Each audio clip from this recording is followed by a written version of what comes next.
episode of GLPDC Podcast. What are we on now? 7 or 8? 8? 9? 8 at least. I don't know.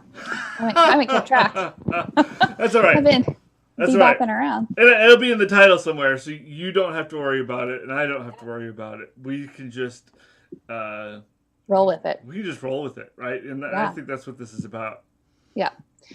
Yeah. So we were just talking a little bit before we started recording, and we were talking about lots of different things are coming together in different pieces, or not coming together in different pieces in the world. So I was talking about the questions about how does permaculture fit with policy? How is it that we as in this modern civilization, like how do we move forward?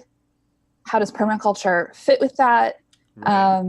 And there are these varying ideas about, Joe Biden, the 2020 presidential candidate, former vice president, is getting some slack from some negative feedback from the environmental movement.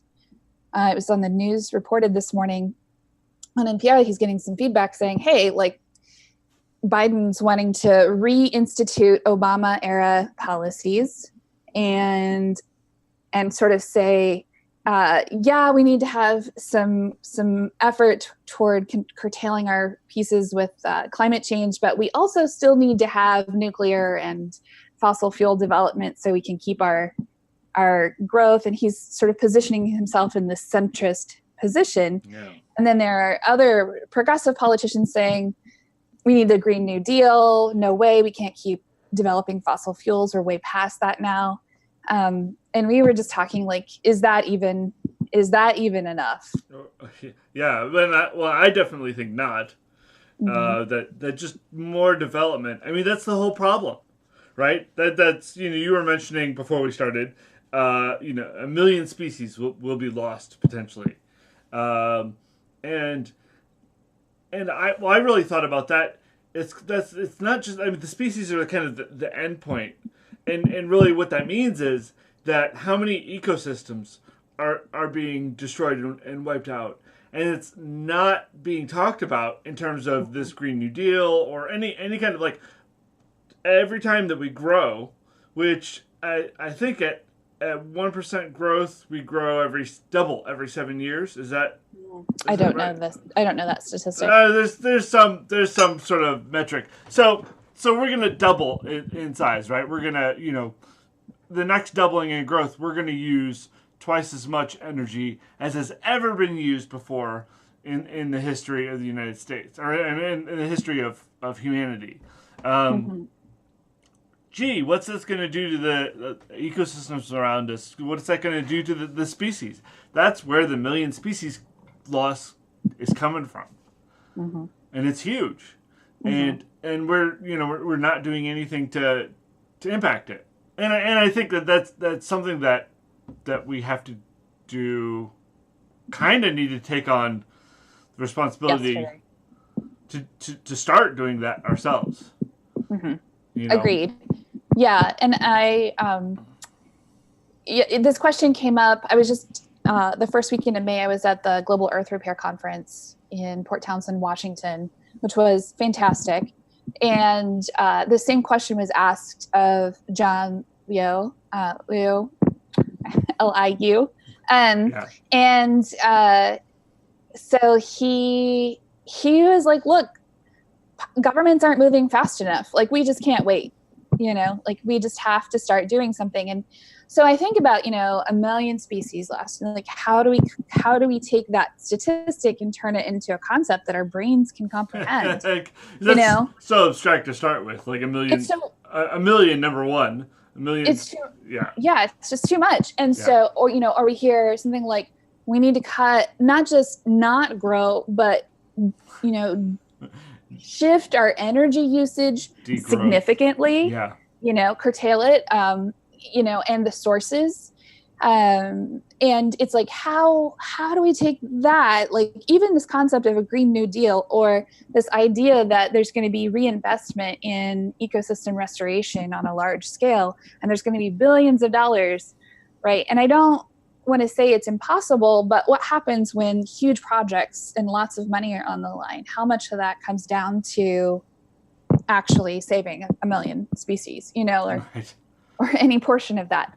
It's really, really hard. And I think for me, when I look at it, there's a few things that we come up with permaculture. One is we start to track what are the limits to the system. So what's really happening with fracking and natural gas production in the United States and in North America? Like, is there a limit to that? I would say there is, but where is that limit? How does that fall within our near future timeline? What's going on with these global economies where we're so stretched, and are we growing? Like, we need to keep growing in order for the system we have to keep going, right? Maybe. How do we transition that? Yeah.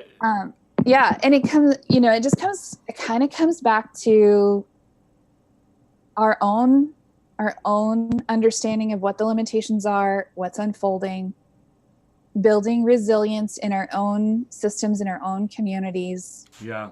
Understanding and working. Like, I'm looking out the window at my garden, which is kind of crazy. Like, I'm spending time every day, like, managing all the different species that are there. It's so full of life. So yeah, anyway, I'm talking a lot, Milton. I probably jumped right all over you. You're saying good things. So I don't feel the need to like butt in and or push you aside. Like, let's hear what you have to say. Yeah. The thing, yeah, we're in this funky soup. We're in this funky soup. There's a lot of things that we don't have control over, and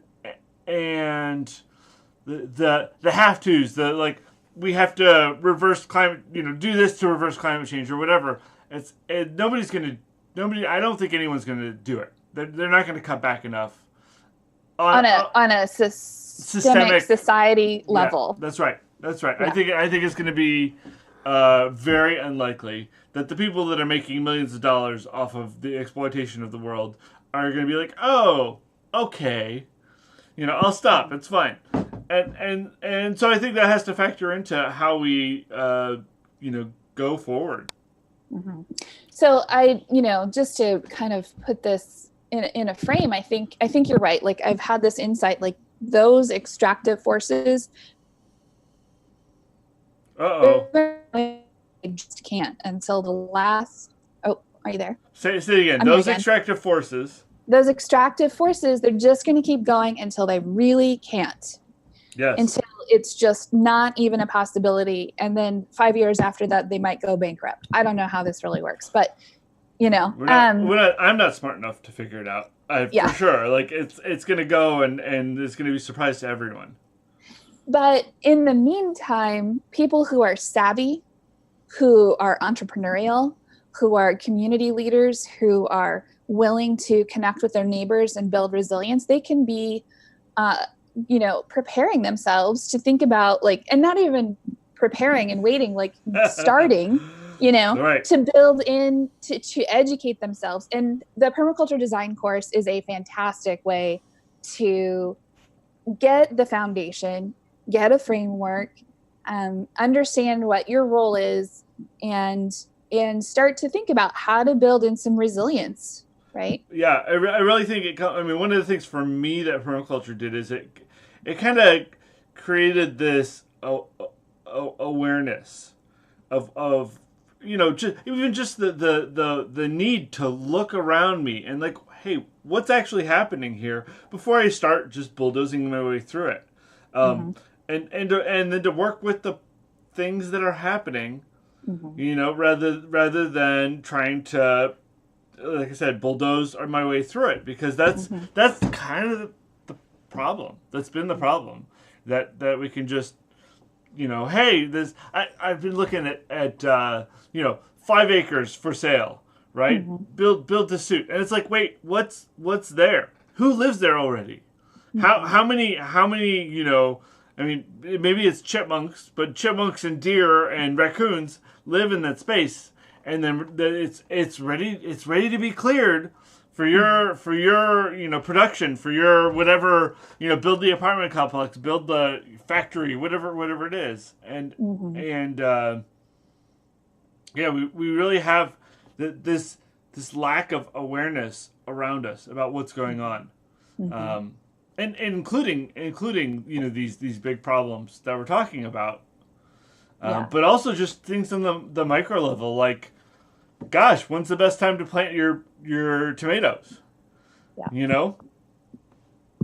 you know? If you don't, that's probably an issue. Because then you're not going to have tomatoes. Yeah. Yeah. The course is extremely practical in that way, and it opens so many doors. And, I was thinking about this, we've used this word resilience, which is this sort of reactionary word that there's this pressure on us and then we sort of respond. Bounce back. And to be honest, I love that word resilience because we do face those forces, those pressures.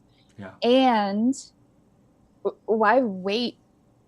Why not start changing the systems now? Why not build, work toward what we know is possible? It's not even like changing them, but just interacting with them. People don't interact with the world around them, right? Because they go to the grocery store, all the food gets piped in, the gas, the water, they don't have to think about it. And what I think what we're facing is a real, reckoning of like, well, what is around you, and you have to work with what's there. And that it takes engagement, right? And takes this relationship building with the environment. We've got to change. Maybe the environment's got to change a little bit too to kind of meet us in the middle, but. And the design course really helps to get you going and to get you aware about what's going on around you, and to take a seat at the table in terms of what happens right around you, and not just be subject to whatever disasters. Yeah. Disasters. I mean, I'm thinking like, oh, my all my kale cole crops, kale and broccoli got eaten while I was gone for the weekend. Oh, fun! Like, that could be a disaster. That could mean like, hey, I'm not going to eat kale this year. Yeah, I'm not. Well, right, and so maybe you wouldn't have been. So yeah, I was just thinking about like for breakfast this morning, I spent about 10 minutes out in the garden. Yeah. And, I had some spinach from a local farmer because I didn't have a good, spinach. I didn't have plant spinach yet that's ready to consume. But I added to that garlic greens, dandelion greens, plantain, probably 3 other chickweed. I don't remember what all else I grabbed. Right. And I was weeding the pathway and making space for other plants. But I was also gathering these greens, and they're full of minerals.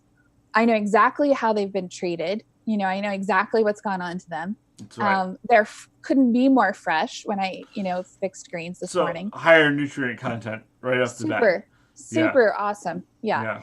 And it's like, I practiced some basic herbalism, and I'm like, I know these are good for me, but I wasn't necessarily interacting with them on a regular basis until, I start to do things like this. And, it's so life affirming to be able to do that kind of thing. Yeah, and it's a shift in awareness, right? That these things under our feet could sustain us, but rather than picking them and eating them for breakfast like you did, the tendency is to maybe spray them or get this off my lawn, right? Yeah. And that's a whole different.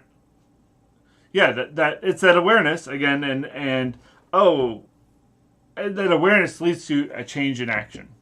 Yeah, it's a paradigm shift. Yeah, absolutely. Which we know is one of the strongest leverage points for systems change. Yeah. Yeah. So join us. Yeah.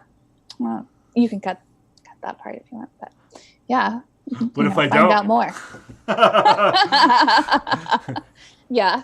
So obviously we're excited. We could talk about this for a lot more. Well, I mean, what are we planning? We're this is a permaculture design course, and in the past we've done them, various permutations, but we've done the what was it, 7 weekends together, or often it's done the 2 weeks.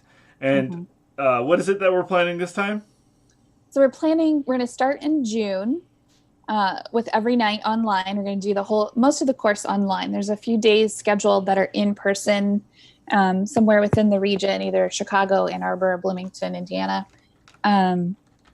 And so this is an experiment that we've never done together, but I did with some people, some students last year. And what we found is that it gives you time to do the work and apply it in your own life and come back with questions on a regular basis. So we'll meet, I think it's 1 week a month we're taking off, but we're going to go from June to November. Yeah, I've got the schedule here. There's a nice pictorial of a graphic of the schedule on glpdc.info on our online PDC page. It's 5 days in June, and then we're going to go about 3 or 4 times a month. I guess it depends on the month. Monday, Wednesday, with like a week off every month. That's kind of intensive, but it's only for 2 hours every night, right? From 7 to 9 p.m. Eastern. So that's 6 to 8 Central. 6 to 8, right? And then the 3 kind of on-site days. Yeah, and I'm really excited to see how people can take this information, take what they're learning and apply it in their lives directly, and kind of get that feedback loop going and learn from it. Because I think that was something that in our weekend courses, I think happened, but a little bit lesser degree.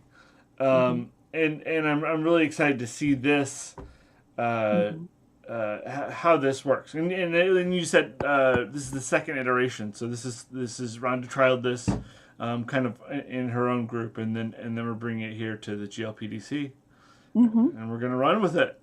Yeah, I mean, I have to say, I've taught more than 35 permaculture design courses, and a couple of designs that came out of this were the best I've ever seen students do.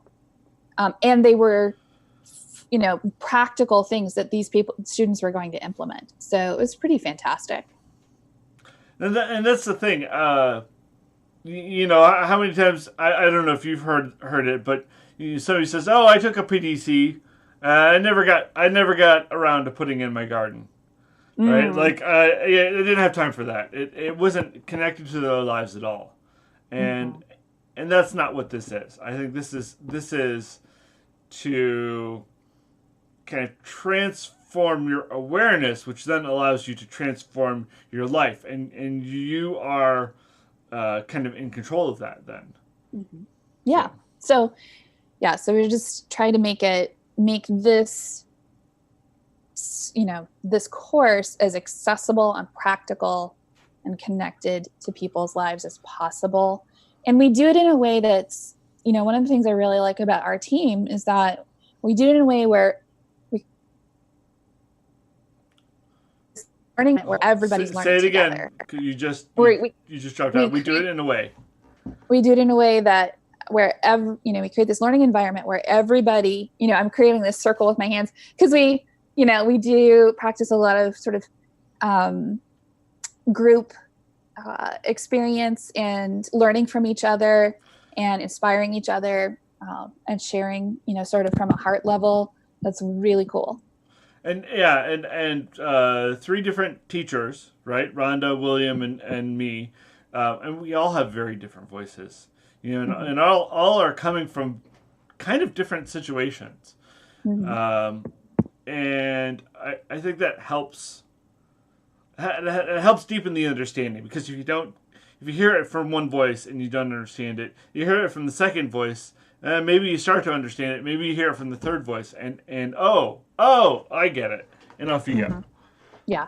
And the other thing is that not every student can, learn, like every student needs something different. So That's you right. might really fit with one of us in a way that that really works for you. That's right. Yeah. Okay. Well, yeah, I'm excited to see the group and see what unfolds from all of this. Yeah, me too. Well, I guess this has been our podcast, number 8 or 9, something. I tried to look it up in the middle, but we'll be back next time to talk about some more stuff. So number 9, it is number 9.